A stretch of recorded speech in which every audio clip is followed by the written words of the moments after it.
Lesson 8. Dropping pools into the pool of awareness.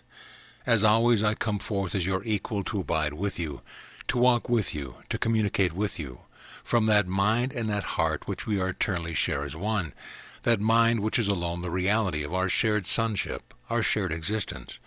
As always, I come forth in joy and also with humility, for I cannot join with anyone unless they provide the space within their consciousness and bid me enter therein. Therefore understand well that when I come to abide with you, I come with the humility born of the recognition of the great mystery that has given you your existence. That mystery I have called Abba, Father. Why? You have not come forth from some mechanical, unthinking force. You have come forth from pure intelligence. You have come forth from pure love. You have come forth from a source beyond all comprehension. You have come forth from the radiance of a light so bright that the world cannot see it or contain it. You have come forth from that which alone is eternally real. Because you have come forth from it, you are one with it, always. This means that you abide in a relationship, created to creator, offspring or child to parent, that is so intimate, a bond so deep, that it cannot be broken at any time. As a wave that arises from an ocean cannot be separated from the ocean itself, so too in each and every moment in your experience do you abide in a union so powerful, so mysterious, so intimate and immediate that the mind cannot comprehend it. This union connects you, as the created, with the mystery beyond comprehension that contains every drop of wisdom and intelligence necessary to create consciousness itself. Consciousness, the power to be aware, the power to choose, is what you truly are. If this source, this mystery, can birth this most fundamental aspect of creation, does it not deserve to be called Abba or Father, that which creates like unto itself? Can you then begin to feel, to know, not just as an intellectual idea, but as a lived reality, a knowingness, that if you are aware in this very moment, it is because you are one with the source of all creation and cannot be separated from it in any way or at any time? Fear, as we have said many times, is like a contraction. Again, if you were to imagine a wave arising from the ocean and then going into contraction because it thinks it is separated from its source, that contraction literally squeezes the life, the very flowing water, out of the wave. Could that wave possibly continue when its very life force has been squeezed from it? Does it not then become mere drops of water fading from view, only to dissolve back into the ocean itself, its radiance lost, never to be seen again? If it were possible for the wave of your consciousness to truly have its life force squeezed out of it, you too would fade away as droplets returning to the ocean, never to be remembered or seen again. Listen and listen well. That would be death. But in reality, you are alive always, even when you have identified yourself with the great constriction that fear is. Your fears have never been able to squeeze out of you the great life force, the great reality, and the great gift of awareness. You have, therefore, never ceased to be. There has never been a time that you have not existed, and there will never be a time when you will cease to be. You are, therefore, very much like the wave that has begun to arise out of the unseen ocean, and as it gains momentum, it moves across the surface of the planet. Like the wave, you are in continual movement. Moving where? Into a forever extension of your awareness itself, into a forever extension of whatever you choose to pick up along the way and make a part of yourself, into a forever extension that will carry you into the experience or the fruits of the very thought you have held onto as your very own. Therefore understand well, right now in this lived moment, wherever you are, whatever you are experiencing, all that you see, all that you feel, all that you know and all that you seek to avoid, and all the things you value and devalue, all things are contained within your awareness. For if they are not found there, they do not exist for you. Therefore, look upon that which resides within your awareness, within your consciousness. What are the things that you know that you know? What are the things that you would avoid? What are the feelings that you have not explored? What are the objects, the people, the place, the values that you strive for that seem to thrill even the cells of your body?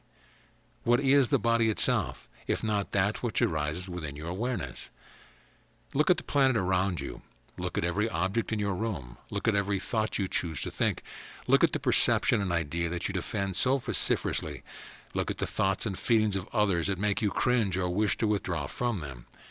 These things abide within you like the very power or life force of the wave that has arisen from the ocean.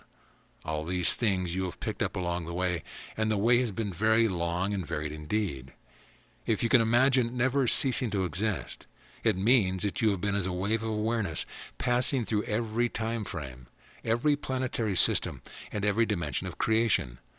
Along the way, one thing has remained constant. You have been in constant relationship with all of creation. Oh yes, you may select out a few people, a few objects, a planet, a dimension, and focus on all your attention there. Attention is nothing more than a decision of what you are going to use the power of your awareness to focus on. It seems that you have excluded everything else, but that is like an optical delusion of consciousness. While it is very true that you have selected out aspects of creation to focus your attention on, yet underneath, in the depth of the wave that is unseen by the physical eye, unseen by your conscious awareness or your day-to-day mind, you have remained in perfect communion with all of creation. You are therefore in relationship with all created things, and there is a communication that occurs without ceasing. Imagine being able to look into the air of your planet and literally see the radio waves, the television waves, and all the electrical waves that keep bouncing back and forth across your planet. That is what you swim in daily. Your consciousness pervades this field of vibrations. You only experience what you have chosen to create.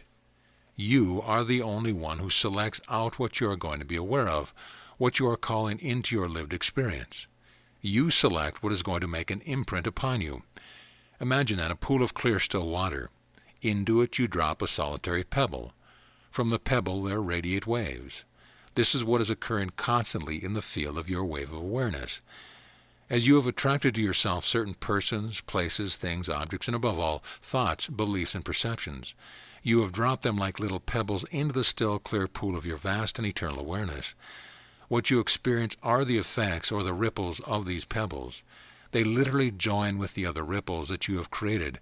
As these ripples move out and touch one another and come back to you, this is the field of creation that makes up your physical, third-dimensional reality.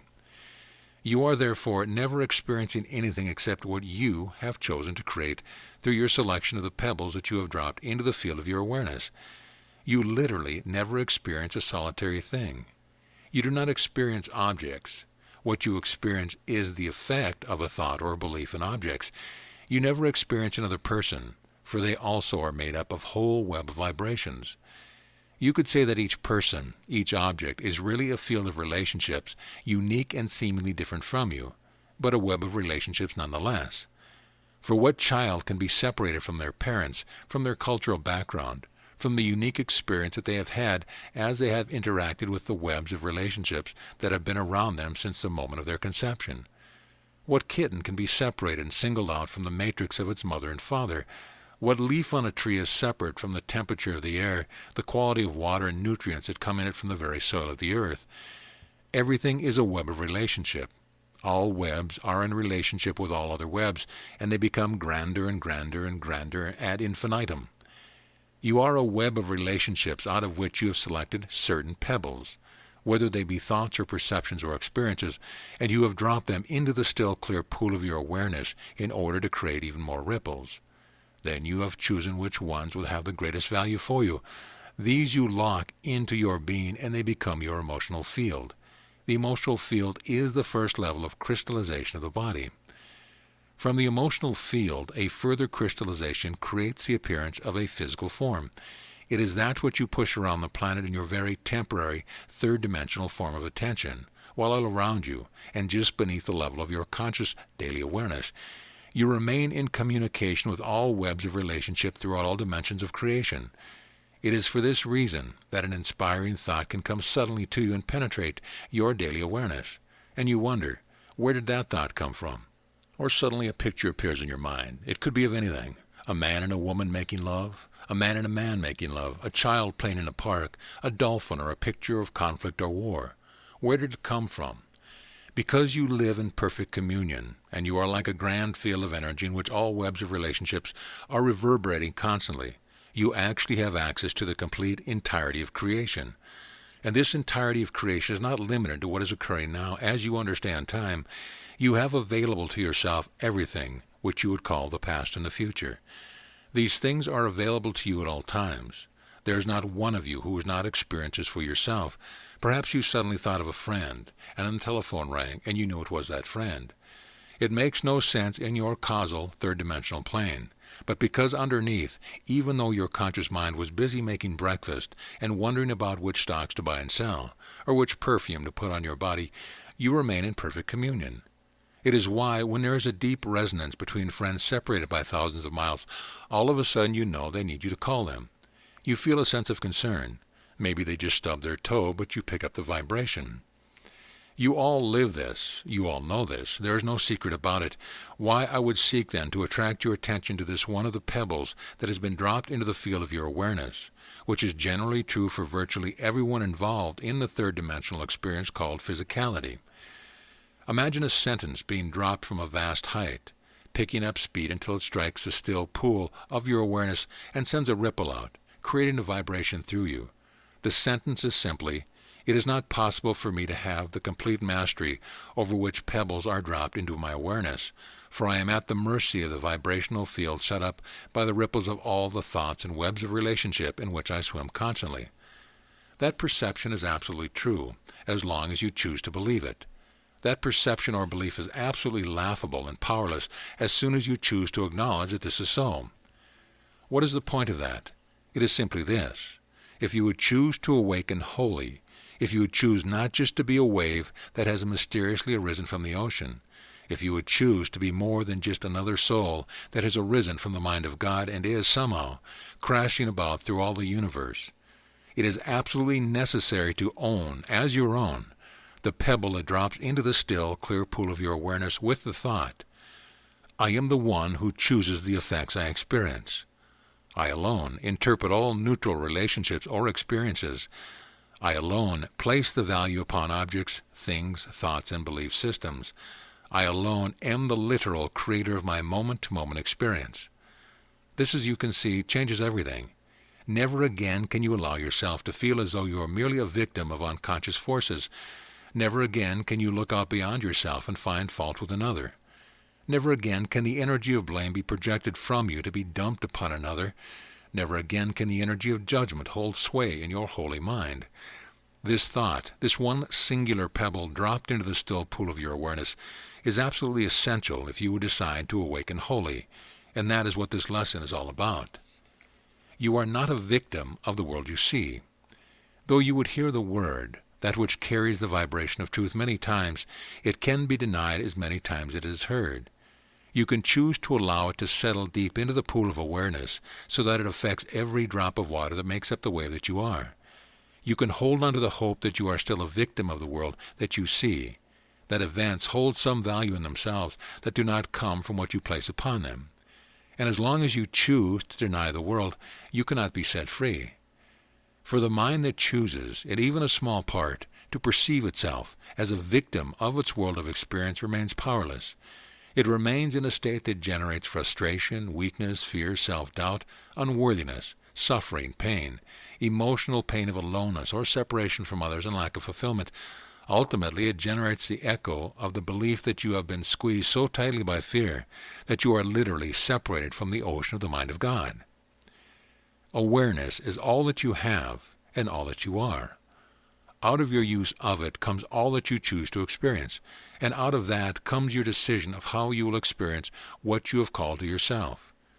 In truth, and please listen well, no experience you have ever had has defined you or identified you. No experience you have ever chosen to create, to call to yourself, and then to value as you valued it, has ever made you higher than or less than anyone else, not even me. Although there are many who still need to believe that I am far beyond them, no experience you have ever had has proven your unworthiness to be supported, to be loved by your Creator. Therefore, you remain as you are created to be, a wave filled with the very self-same power as the ocean itself, a wave, a soul, a web of relationship arising from the holy mind of God, with the momentum to flow on forever with the freedom to create by deciding which vibrations you will allow to settle in and become a part of you, which thoughts you will defend, which perceptions you will cleave unto. You are then eternally a creator, and this is the one thing that you have no free will about. You can never decide to be a non-participant in the very mystery of creation's extension. When you hold the thought, I refuse to participate in God's creation, you have literally created the perception, the experience of yourself as being outside or separate from creation itself. You have created the insane emotion of trying to separate the wave from the ocean itself. And you will create the perception of separation, even though nothing in reality has been affected. Why is this important? Because you see, the process of healing is not difficult. It requires only your willingness to accept that you are the effect of the Creator's desire to create like unto itself, just as the wave is the effect of the ocean's desire to express itself in a new way, a new form, and to bring a uniqueness to every wave that arises from its mysterious depth. Surrender, then, is the process in which you finally relent. You give up resisting the fact of your very existence. You stop whining about it. You stop lamenting it. You stop worrying about it. You make the decision to get on with being alive. And what is alive about you is going to be alive forever. There is no place to hide and nowhere to go. Creating is Christ. When you drop the pebble into the mind, I am not a victim of the world I see. I am a ceaseless creator made and of one substance with my Creator itself. Then indeed the questions begin to take a different shape.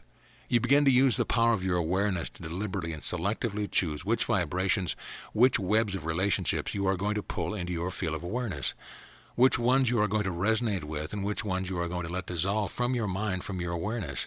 If you have held on to a thought of smallness, a thought of lack, or a thought of powerlessness, now you begin to see that it is perfectly neutral. It is perfectly safe to look upon everything you have ever created and experienced and say, it is very good, and now I'm done with it. What's next? What pebbles can I drop into my holy mind in this very moment? Can I look upon the current experience I'm having and see it's nothing but the effect, the ripple, or a pebble or a thought that I dropped into my mind so long ago that I don't even remember it? Can I look upon these events that are unfolding around me? And if they are unfolding in your body, trust me, that is still around you, for you are much more than just a body. Can I begin now? Am I willing now to drop a different pebble into the still and infinite clarity of the pool of awareness that is what is alive about me always? Dare I think a different thought? Dare I drop such a pebble into my consciousness? So what pebbles could they be? I think I'll become a world savior, a Christ. What would that be like? What vibrations would I need to let go out of my life, and which ones would I need to open up? What would it feel like? What would I see as I look out through the field of my awareness at creation? I think I'll allow myself to be able to commune with any web of relationship, any soul, any being that exists on any plane of creation. Why, perhaps I'll even allow myself to know that I can be in communion with Jeshua. How wealthy can I become in this third-dimensional reality? How many golden coins could I possibly create in order to give them away to others? How many places on the planet could I take the body to be in the span of one short physical life? How many beings could I say I love you to? How big can I make my heart be? How deep can I experience peace? The realm of possibilities is as infinite as you are. The ones you select and choose are the ones that will create the web of relationships that will call you life, your experience, even right down to the quality of how you experience a transition mistakenly called death in your world. Would you call it a death when you leave one room and close the door behind you and step into another room? Of course not. You just say, I was there and now I'm here. That is all that truly occurs when the molecules you have called yourself are unglued because you release your values of them, and their constituents, their parts, dissolve back into the dust of the energy field of your planet. You merely leave one room and step into another. What I call you to in this lesson is this: to be willing to allow the pebble to be dropped into your field or pool of awareness that carries the energy of the thought. From this moment forward, I elect to birth a Christ, and thereby learn what Christ is. And your experience becomes the unfolding learning of what Christ is. When that learning completes itself, you discover that what you have learned is what you have created to be. You have returned full circle. The prodigal son or daughter journeying through the field of all possibilities has returned as the awakened Christ, and has taken up his or her rightful place at the right hand of the Creator. What does all that symbolism mean? It just means you finally think only with your right-mindedness. You think as God thinks, and God thinks lovingly. God thinks infinitely, timelessly, patiently, certainly, and above all, God thinks playfully, full of play. When you feel such love and such joy welling up within you that you can hardly contain it, Do you not start dancing and moving the body about saying, oh my gosh, what am I going to do with all this energy? And you call your friends and say, let's have a party. Let's go to a movie. Let's create a delicious feast. Who could I write a letter to? Or who could I send flowers to? Do you not become caught up in a desire to let some energy expand out of you, to touch all parts of your creation? Well, imagine being God, infinite, vast, without a top or bottom or a left or right, filled with nothing but pure, unconditional, radiant love. Can you imagine being able to contain yourself and say, oh, well, I think I will just sit here in this and not let anyone notice it? No. God said, let there be light, and it was very good. God looked upon all of creation, which literally means not just this planet, but all of an infinite number of creations of dimensions upon dimension, and all little webs of relationships called soul that he brought into existence in one split second and said, lo, it is very good. This is my play. My joy and my love and my aliveness have poured forth and overflowed my grand being, and brought forth into manifest creation you. You, each and every one of you, are made of the very substance of that overwhelming love and playfulness that has the power to create infinitely, and thereby to extend creation itself. That is who you are. That is where you find yourself now and now forever, and you will never escape it. Creating mastery. Mastery comes when fear has been completely dissolved. Fear is dissolved not by fearing it, not by hating it, not by judging it, but by being looked upon with perfect innocence. Embrace it in the same way that a scientist would watch the ripples of a little pebble that has been dropped into the pool of water to see how they create other ripples and other temporary disturbances in a field of the surface of the water. As you look within and notice the things you have become afraid of, and how fear has constricted your creativity, your joy, your playfulness, and your unlimitedness, you merely look with innocence and wonder and say, oh, I see how that ripple has affected the creation that I call my life. Do I like it? Not anymore. Good. I think I'll be rid of that. What can I replace it with? Mastery is a state in which you've embraced yourself as a ceaseless creator and assumed complete responsibility for everything that comes into the field of your awareness without judging it, so that you can simply decide whether it is going to stay or be dissolved in its effects. Mastery is fearlessness. That is, you no longer fear the infinite creative power of your perfect union with God. I and my Father are one is one expression of mastery. If I, who uttered those words so long ago in your experience of time, can demonstrate to anyone who will look that consciousness transcends the limited beliefs about the body, life and death that the world seems so determined to defend at all costs, if I can demonstrate that only love is real, if I can demonstrate the power to communicate with minds across creation, if I can bring forth creation by joining with other minds who may temporarily think they are just a body, such that written words fall upon a page and the page becomes part of a book that you are now reading, such that your heart is touched at just the right time, if I can do these things, so too can you. And indeed, greater things than these shall you do. Beloved friends, is it not time to assume complete responsibility for the grand freedom that has been imparted to you by Abba, Father, Creator, source of your being? Is it not time to begin spending time disengaging from your entangled view that holds you to believe that what you feel and what you think is the effect of all the energies and things that are coming at you from around you? Is it not time to begin to use time to decide which pebbles you will drop into the field of your awareness consistently, day by day, hour by hour, and even breath by breath? For these things create your tomorrows, and you cannot ever escape the reality that you are, and always will be, in the process of creating your tomorrow. Death will never separate you from it. Denial does not change it. You are free to decide what your tomorrows will be through the act of seeking first the kingdom. This means to rest in that inner silence in which you know that you are a wave having arisen with perfect momentum out of the depth of the ocean of God's holy mind, and that what you carry with you is the result of the thought and the belief and the perception, like pebbles, that you have dropped into the wave of your awareness. This very process is what created you, and this very process is how you have always created. If you have ever received an education, how did you end up with your body in a classroom? Did somebody kidnap you and sit you down and say, here, you must learn these things?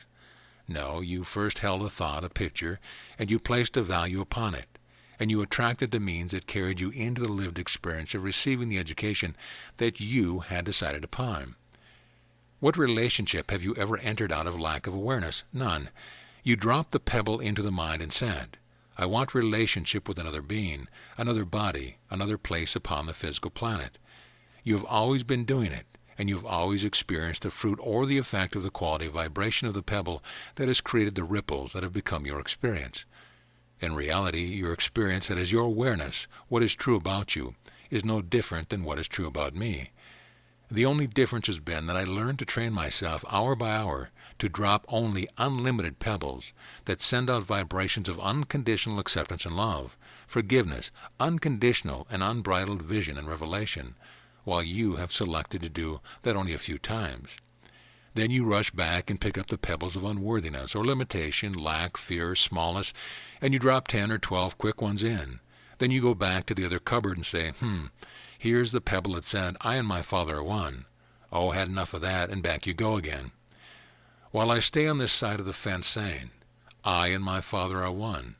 I and my Father are one. I am an unlimited being forever. How many universes can I be the Savior of today? You, on the other hand, have said, that sounds very good. I and my Father are one. Oh, here's the pebble that says my car needs to break down today. This is all there is. Which side of the fence are you going to sit on and drop the pebbles from? Which tree will you eat the fruit thereof? The tree of knowledge of good and evil?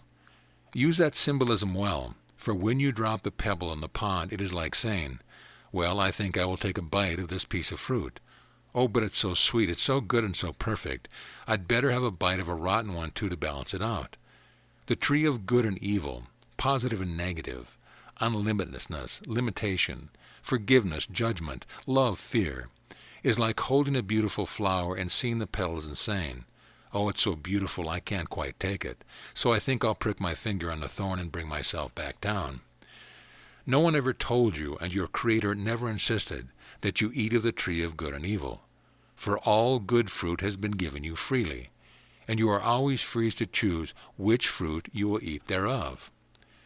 I and my Father are one. What a blessed creation! I have been having so much fun as this wave. Yes, I see what I have carried along with me. Well, it was fun. I gained a few things. Now what's next? Unlimitedness, kerplunk. Perfect love, kerplunk. Wealth, kerplunk. The ability to heal, kerplunk, kerplunk, kerplunk. Oh yes, I see the little pebble over there sitting on the shore that I have picked up 1,000,000 times before. Unworthiness, kerplunk. But no more. Be done with you. I and my Father are one. I and my Father are one. Father, create through me the good, the holy, and the beautiful. For this is the reason for my being. How big of a wave can I become?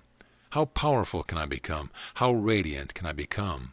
How much of you can I express through me? Kerplunk. Remember well, you are creating your tomorrows now, and what you experience never comes to you from outside yourself. If you worry over lack of golden coins, kerplunk, and you begin to attract the vibrational ripples that will seem to picture back to you, reflect back to you, the truth that you have chosen to believe. I live in lack and I can't get out, kerplunk. I can't possibly talk to Jeshua. I am not worthy, kerplunk. And the vibrational waves that come to you are the static that restricts your ability to transcend the third dimension and plug into others. So that even if I yell and shout, hey, I'm talking to you, listen, your mind said, that's not possible because I've dropped a rock in kerplunk that says, it's not possible, and therefore I do not hear a thing. Do you begin to get the picture? Do you begin to feel, in the core of your beingness, the essence of this lesson's message? You cannot escape being what you are created to be. In each and every moment you are literally using that ceaseless and unlimited power to create, and you remain perfectly free at any time to create anew. What you will experience in your tomorrows is only the fact of which pebbles you are choosing to drop into the field of your awareness as thoughts now. So the only question is this: am I, as a creative being made in the image of God, willing to deliberately, consciously and actively choose being responsible for which thoughts, which pebbles, are dropped into my mind in each moment? If the answer is yes, ask, what do I want the new pebbles to be? What vibrational qualities will I call to myself and thereby create my tomorrow? Any time you react to what you believe is outside of yourself, you may be absolutely positive of this: you have elected to pick up the old pebble that says, I am a victim of the world I see. What I experience is caused by forces outside of me. The fault really is my mother, my brother, my father, my parent, my child. The fault really is in the government and the planet and the quality of air. The fault really is from a source outside of me, and I have no choice but to react to it, to which I can only say, would you rather be right or happy? Indeed, beloved friends, consider well the essence of this lesson's message, for upon this we will begin to build as we move toward the ending of the way of the heart. This is but a foundation for which those who are willing can spring forth into a grander dimension, a grander experience of living as a deliberate co-creator with God. But it all begins with a need to be responsible for owning the truth of the message of this lesson, for without it, there can be no change in your consciousness and therefore in what you will experience in your tomorrow. So if there is something in your present that makes you shudder, just think what is waiting for you if you once again deny choosing this responsibility and the power that comes with it. Beloved and holy friends, remember that I come not to bring peace to the world, but to shake it up so that those beings that make up the world can discover where true peace is truly hidden, within themselves, and where heaven abides, within themselves, and where Christ lives, within themselves. Peace, then, be unto you always. Amen.